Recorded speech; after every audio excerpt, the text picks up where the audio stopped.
বিশ্বনবী বললেন আখাযা বিয়াদা হাসাইনি ওয়া হুসাইনি ফাকালা দয়াল নবী একদিন দয়াল নবীজি হুজরার বরফ থেকে বের হচ্ছেন এমন সময় তার সাইডে হযরত ইমামে হাসান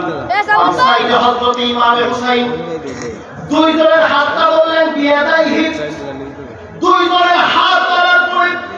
সামনে যত সাহাবা ছিলেন সমস্ত সাহাবাদেরকে বললেন ও আমার সাহাবারা শুনো আমার জাতির ভাইরা আহলে বাইতের কথাগুলো কেন বলা হয় একটু মনোযোগ দিয়ে শুনেন খেয়াল করবেন আহলে বাইতের কথা এই জন্যই বলা হয় কারণ আমার কামলিওয়ালা নবী বললেন মান আহাব্বানি ওয়া আহাব্বা হাদাইনি ওয়া আবাহুমা ওয়া উম্মাহুমা কানা মা'i ফি দাওজাতি ইয়াওমাল কিয়ামাহ একবার চিৎকার মেরে বলেন আল্লাহু আকবার আরেকটু চিৎকার মেরে বলেন ইয়া রাসূলুল্লাহ কামলিওয়ালা নবী বললেন হযরত ইমামে হাসানের হাতটা তুললেন